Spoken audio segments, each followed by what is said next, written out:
I am out on a walk once again. I'm feeling really good in my body today. It is the second day of my bleed. It's interesting because my cycle has actually gotten longer by a day. I'm not really moving out of an abnormal range into a normal range or anything. I just was kind of on the shorter end of normal.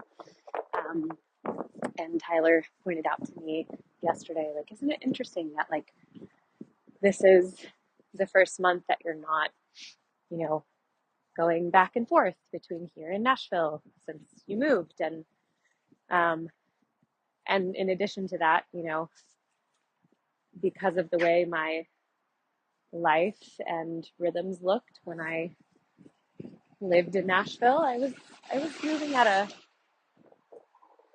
a more intense pace, I have historically. So it just, he pointed out yesterday, the correlation, at least, between, kind of what I shared in my voice memos to you last week about, like, learning this new pace in my body, particularly for the express purpose of coming into my own, current and continued values regarding motherhood and parenthood. Isn't it interesting that as you slow down, your body is too, like the length of my cycle is slowing, in a way that feels really right. It feels good. It feels like she and I are on the same page. And I took the last few days really slowly and gently, physically, and so it feels good to be walking right now. I'm about to go to a yoga class in a little bit. And so as I was on this walk, I was realizing, like, the way it has kind of felt is as if I don't have much to say about anything other than that because I just have been really, like, kind of, I've been on my phone more. I've been kind of out of body a little bit more. Again, it feels really significant that I can just, like, whoop, pull myself back and delete the apps when I need to and take care of myself. But also, I just am so curious. I have been really curious, just kind of keeping my finger on the pulse of, like, how are bodies experiencing this moment? How are people processing this moment? How are we interacting with one another in online spaces in this moment?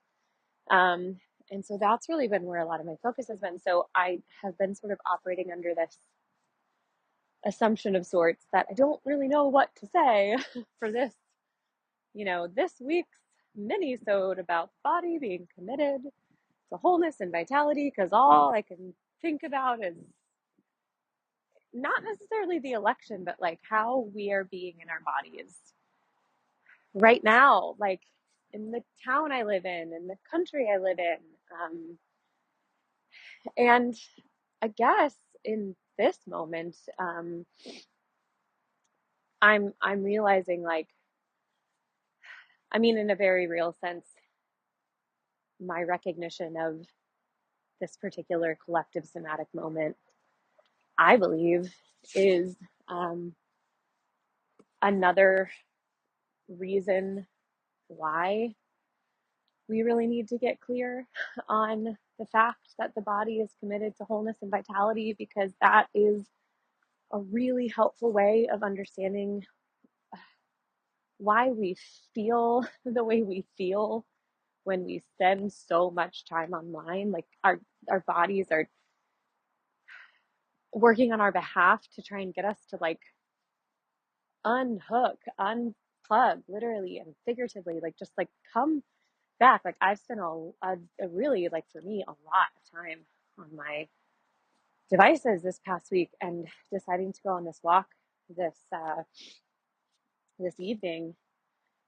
Actually just this afternoon I did an Instagram live with Erin, because we decided on December 14th we're going to bring back Log Off and Tune Into Your Body, our workshop about how to have a more sustainable and healthy relationship to social media. And you can come too if you want to.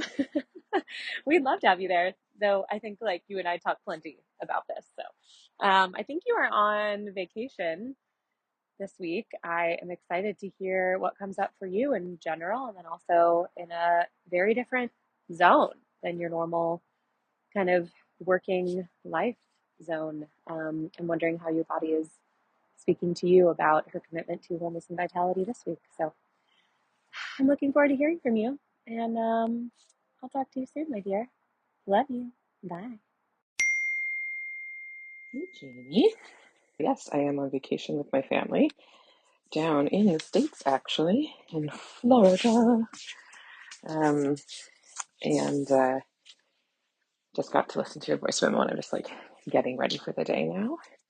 We're going to a place called Gatorland, which I think is a theme park for alligators. Well, I guess for humans to look at alligators.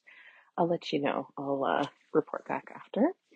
But I got a chance to listen to your voice memo, and yeah, I think just reflecting on what you shared, I've asynchronously attended your fabulous workshop with Erin before because I couldn't go live, and so I watched the recording, and that was like over a year ago now, 2 years ago, who knows, I can't remember, but it was like a little life altering, especially not just the workshop, but then the invitation to completely delete all devices or apps off of devices. And I paired it with my summer sabbatical 2 years ago. So I was completely off of all social media for 4 weeks. I think I was completely off for 2 weeks. And then I like was doing dips back in and like feeling with my body for the other 2 weeks. I don't actually remember. But it was remarkable to notice how different it felt. And ever since then, like I'm still on social media, and I can have times where I feel the pull back in, but it's never felt quite the same because I know that I am separate from that feeling versus before, certainly like during 2020 and 2021, where it was like our only human contact was through there. It just got so distorted, didn't it? And it was nice to do that reset. So I'm always grateful for that workshop from you guys. I'm so happy to hear you're doing it again. Yeah, and it's relevant to this week because one way I always like thinking about the experience of being on social media, same with like watching something, reading a book, is it feels like teleporting. You're like sitting still, and yet your body is feeling you in your imagination go to a completely different world. And that doesn't have to be like bad or good or evil or whatever.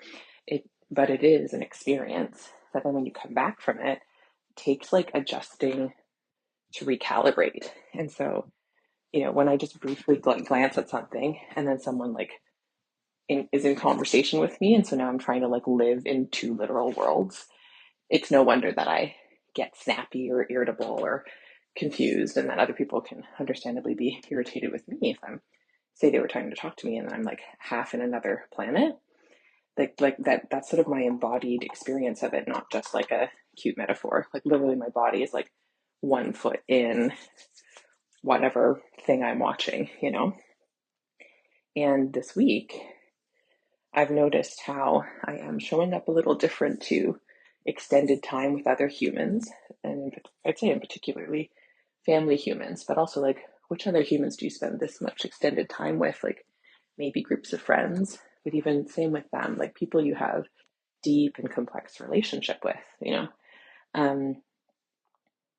And for a long time, because of experiences we've mutually had and conflicts that have arisen, I really wanted to just like dissociate out of these spaces. I think, I've talked to you about that. And that's meant that not only am I kind of like not present, but like I can't really enjoy myself. Like I can have little daydream enjoyments and be in a teleporting place, like scrolling on my phone or like in my imagination, but I also like can't have a good time. And so like the thing that I've tried that's different so far I don't know if I was doing it consciously, but I'm in such a practice of it that I've just sort of continued to practice, is like not letting go of the things that feel good to me. So still having naps, still doing my fitness marshall or other like Taylor Swift themed cardio dance stretch or like Peloton yoga times. Um, Taking breaks and like writing in my journal, like when I'm eating, still enjoying my food, you know, trying to take breaths and stay present and actually feel that, like, oh my gosh, I'm in Florida and that means it's like warm and beautiful and I'm in a lazy river or whatever, like really like waking up to the moment and still just practicing doing those. And so overall, it's been a much more pleasant experience. And I don't even know if it's any different in terms of the quality of conversations I'm having with people. I think I'm more present to conversations with them, which makes sense. But I'm having a time with my body, a time with my sweet kids and with my husband and with my family. And we're sharing moments of pleasure, moments of relaxation, moments of joy. And when I'm present to that, I can share that with them. Like some of them have done like the fitness marshal with me, and that was like kind of funny and fun, you know? And so like, um, that's a major portal to me to experiencing wholeness and vitality. I don't think it's the only portal. Like, um, I think there's portals to wholeness and vitality through discomfort, pain, more less obviously pleasurable experiences. And also, there's a portal through pleasurable experiences that sometimes, especially if you're raised in a bit of like an anti-hedonist, everything has to be hard work and whatever context, it's useful to remember those get to count, and those feeling pleasure in a way that didn't feel guilty, like guilt inducing or um, like a waste of time, used to be hard for me, but I've made it an intentional practice over the last year. And I feel like this is now one of my like exams of like, look, I'm showing up with my family and allowing myself to enjoy what's here, instead of only living in my head or thinking like, so if I'm in, even like the notion that like if I'm enjoying myself with these family members, that means something, I'm betraying something, who knows, like all of the wars of sides and division. It's very not relaxing to live there, what I've realized. And how can we get to a sense of collective wholeness and vitality if we're not at least anchored in our own sense of wholeness and vitality and offering it to each other? So at least part of the quote unquote solution, part of the path towards finding reconciliation across all of the harms that are happening has to be shared practices of joy, shared practices where we can more accessibly access each of our own wholeness and vitality. And like joy, delight, pleasure, fun practices are absolutely a way to go with that. And that's sort of what this week has been. That's kind of cool, you know? So that's what I got for now. If other things come up during the week, I'll share. And yeah, otherwise, I love ya. And I hope you're having a fabulous week as well. Hi again, Jamie. This is a very short one. Just to say, I'm back from Gatorland, and it was quite an experience for me and my body and the bodies of the 11 other family members that went. I think it was the perfect amount of theme park, and it made me very, very grateful that we did not attempt any other kind of theme park like Disney or any of those other really intense ones, because this one had almost no lines and just a lot of walking around in the like, it was like with Humidex, it was probably like 34, 35, maybe 40 degrees Celsius. I'm sorry. I don't know what it is in Fahrenheit. Hot. It was very hot. It was very swampy. It was like I was in a sauna the entire time, and like a steam sauna. And I just noticed how fatigued my body would get in the heat. And I would notice the little ones and their reactions to the heat. And we just tried to pace ourselves and kind of do it, but also not react to each other too much. It actually was rather lovely, especially in retrospect, how you can see how badly it can go because of how taxing it is, these environments that you put yourself in technically for fun. And technically, and there were moments that were kind of cool, but you also are just like, geez Louise, we could have all sat by the pool all day. Gatorland. Hey, Jamie.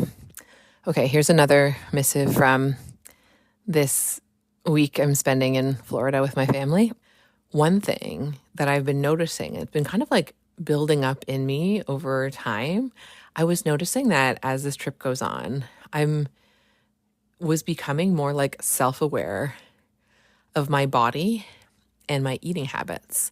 And it didn't take me too long to figure out. One of the factors that may be influencing that is the amount of comments that female members of my family, one generation above me who are on this trip in particular, how many comments are weight related, diet related, not explicitly being on a diet, because that's not exactly how our family talks, but of like healthy, unhealthy thoughts, sentiments of some amount of guilt or being bad for eating too much of this snack food, that snack food.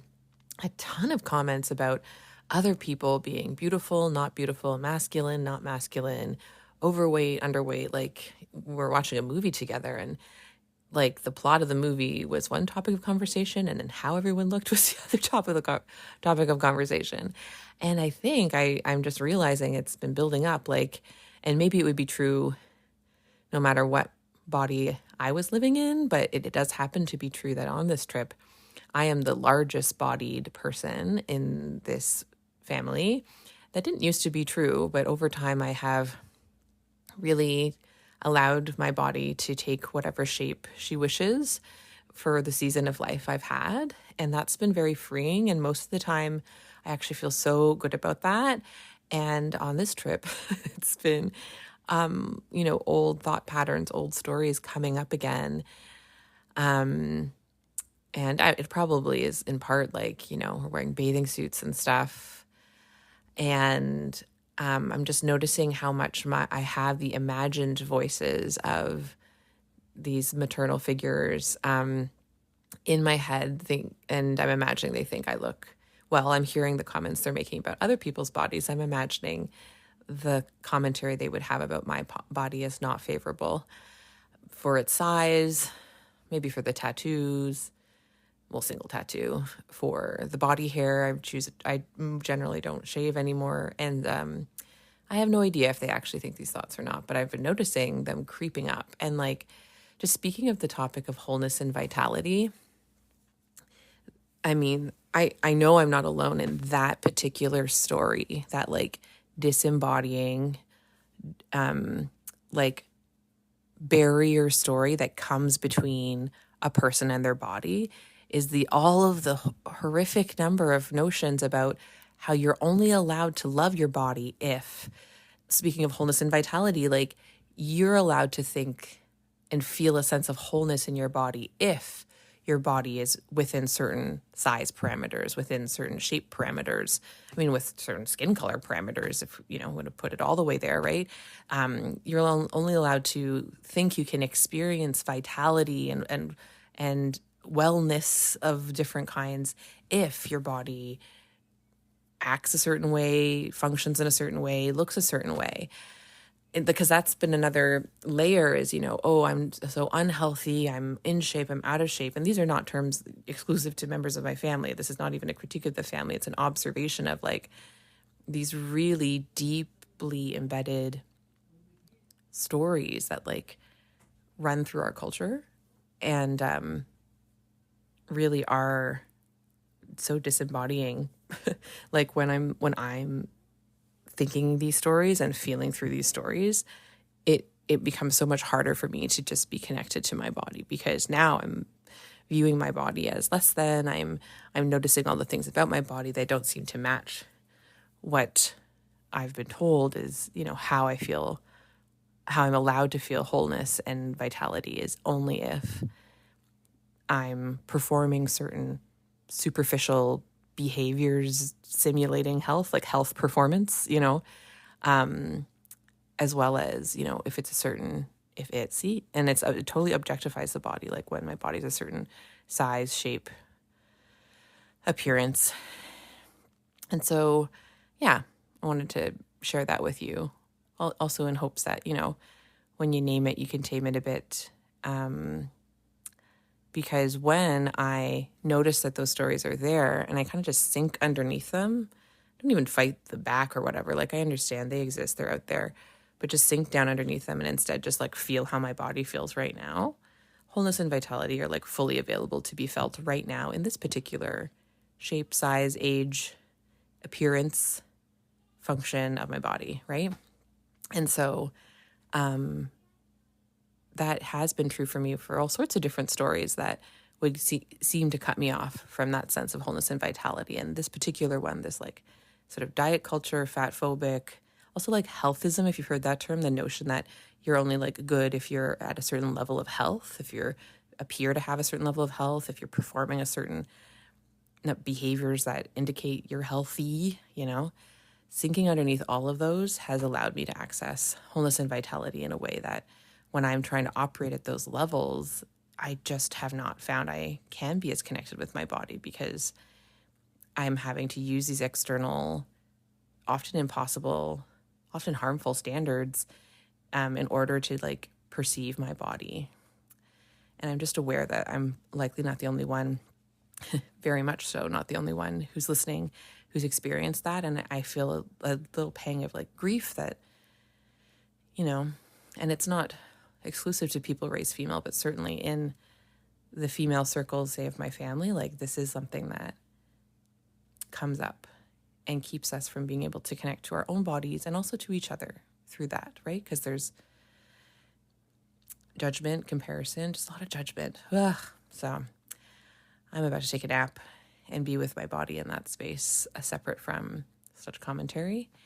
And I look forward to that. Bye. Good evening. I'm once again out on a chilly dog walk in my neighborhood, but I loved hearing about your Florida escapades of all kinds with gators and with family members. I so much was coming up for me in both of the kind of longer voice memos you sent. The first one, this like really beautiful reflection on like what is possible in our relations, the relations that matter to us, that, I would hope for people would be biological family. I understand why that's difficult for people in many ways, but when it comes to like the needs of our living matter, like the people we came from, like having positive relating with them, like it feels like a really obvious sort of like almost like physiological truth to me that like if that doesn't happen, like we might suffer a little, and it's not to say anything is anyone's fault, but it's just, yeah, like I said in one of my previous voice memos to you, like the experience of healing my relationship with my mother really changed my life and changed my body.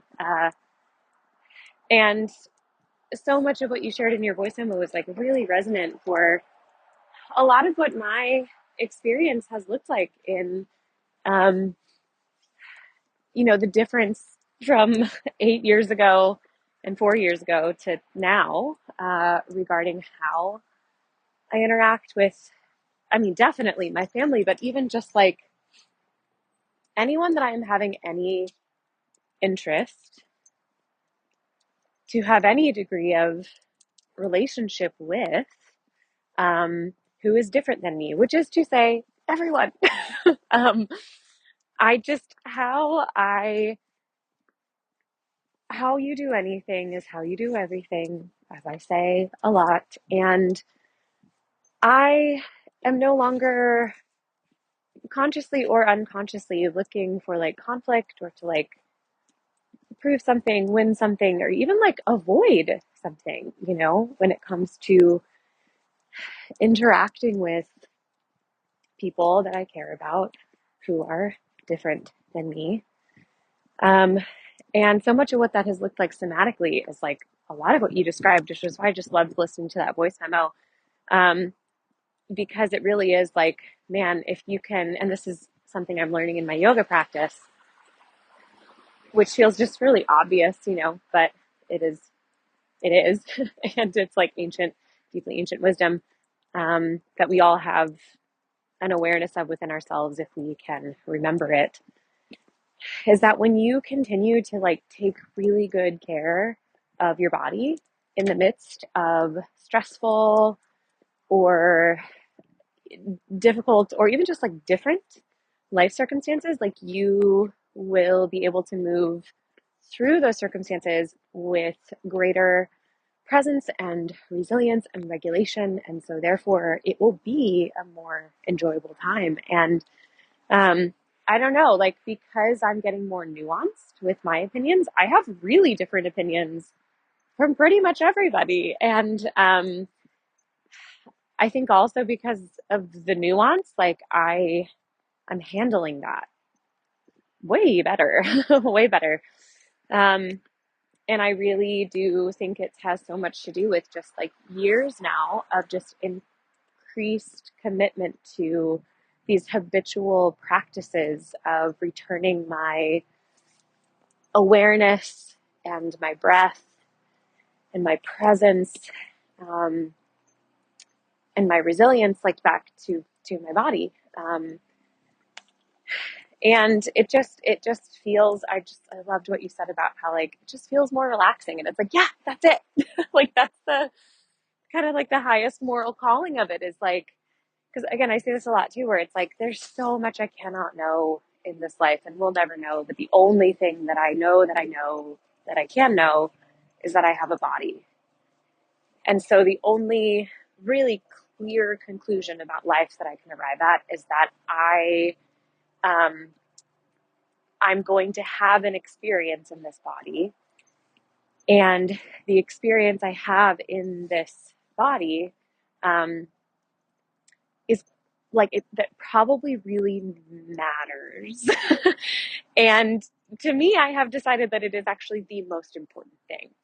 And I feel really lucky that I kind of tripped into having no other choice but to have that as my foremost ethic when I became a massage therapist. Because now the, one of the main things I do with my time is allow nervous systems in really vulnerable positions to attune to mine. And so it has really like necessitated me coming into 100% certainty that like how I take care of my body, which also really is in many cases like how I take care of my mind, um, comes before everything else. Because there's so much I can't do in the world. I can't, end large scale systemic oppression immediately or easily, or probably even in my lifetime with great efforting and difficulty. Like I will contribute to the values and ethics and ideals that I believe in the small ways that make up the larger wave of what I hope to see come forth in my lifetime. And because my committed to expression of that is touch, um, I have to keep this partner of my body who is like, I mean, I don't want to mechanize her too much, but she is the tool I'm using. And so, yeah. And I've had this thought a lot the last few days about how like, I'm so proud of myself right now because, to say it in a really short way, I have not let anything pull me out of that value. I have not let anything pull me out of my integrity. Yeah, I just feel very anchored here. So yeah, I feel great about that. And what I know is that how I got here in my life, like one of the expressions of that is just like through this, like the maintenance of these seemingly simple practices with my body, that allow me to like stay in touch with her in the midst of everything. And I've really felt that, you know, I have now been in my new home for 3 months. It was like 3 months ago yesterday that I moved out of my apartment in Nashville, and something has just kind of clicked into place these last few days where I'm like, yeah, I'm all here. And I know that so much of getting here and just like, I'm having the time of my life. Like, this is the best thing I've ever done. Like, it just like my body feels really stable here. This doesn't feel unfamiliar anymore. And I feel like really, really like in love with Tyler and like really in like a fun groove of parenting. I mean, speaking to your point in your voice memo about like straddling between two worlds and you're like on social media, but also like trying to relate. Like it's so, I was on my phone a little bit more than I wanted to be for the past week. And I got so excited this morning when I woke up and I was like, right, the kids come back today. So I'm feeling really good and really grounded here. And I know that I got here because of just like the maintenance of those grounding, nourishing practices that keep me connected to my body and keep me connected to my joy. Yeah, like my joy, my ultimate well-being, because that is the only thing I know is that I have a body. And so I feel really great about the ethic of like prioritizing her well-being. Because when I do that, then I can, show up to the things I believe in like incredibly well and with so much vitality and resilience. And yeah, so um yeah. And the other thing is, I just wanted to say, the last thing is just in response to your second voice memo about the body stuff. I was hearing like what you were saying, and I was hearing just like, I think having like a few voice memos from you in a row um was really an interesting experience, because I could hear kind of the shift in like the tone of your voice from the first one, and then the post Gatorland, and then the third one. I mean, it was different tones in all three, but I could feel the grief that you were naming. Um, First of all, the main feeling is I feel this like ecstasy and joy over the way you described your relationship with your body, which the way you said the like, I've allowed her to take whatever shape feels good in that season is just like one of the most beautiful things I've ever heard. Like that was just like, yes. And that's so free. It's freeing, Joan. Like you are. And so that's where my grief comes from, is just like, I feel so sad because like you are so free. And I can tell really clearly based on the comments that your family members were making that they're not, and they could be if they just kind of like, you know, let go a little bit of like the rigidity and the stories. And yeah, because I've had a similar journey to you where like, or to what I hear you kind of implying, which is like, I've let my body like expand and get softer, and just I've let my body become honest instead of trying to control her. Like that's totally where I am. And my body looks different now than she did when I was like, you know, in a very different state of mind and like squatting 160 pounds and destroying my pelvic floor. So like my body looks different, and I feel different, obviously, but the different that I feel is just, it's so free. I feel so free, and I feel so much vitality and so much wholeness. And that's what I was thinking when I was listening to your voice memo, was like, yeah, there is no like one size fits all to vitality and wholeness. And like accessing vitality and wholeness might put us into some interesting and new shapes within ourselves that we have not known ourselves to be before. And can we let that be okay? Can we let that happen to us? Like, can we let ourselves be that free and that trusting of the goodness and wisdom of our bodies? And can we when we do so, if we do so, hopefully, like, can we trust ourselves to be able to navigate the complexity of relationships with people who have not set themselves free like that yet? Like, can we remember to anchor in our compassion? And I mean, first of all, anchor in our integrity of like, I don't hop off her team. Like, I'm team my body 100% of the time. And I'll reinforce that if needed. But can I really truly see the experience of the person in front of me and how, like, they're not telling me about me, they're telling me about them. And I want them to feel what I am feeling in my body, which is wholeness and vitality.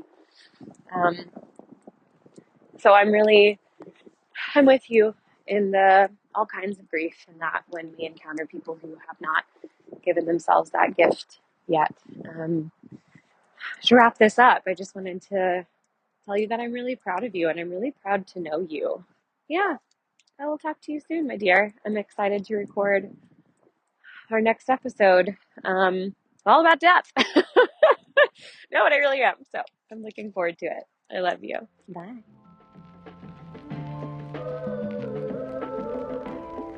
This is Experiential Anatomy. Thanks for listening. I'm Joan Chan. And I'm Jamie Lee Finch. Experiential Anatomy is co-hosted and created by us.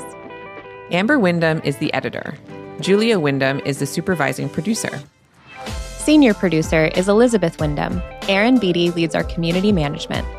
Our theme music is Park Pier 3 by G's Guy. If you have any thoughts, questions, or stories to share about this week's episode, email us at exanatomy@gmail.com. Please follow, rate, and review on your favorite podcast platform. And remember to join us over at exanatomy.substack.com. Experiential Anatomy is produced by Windhaven Productions.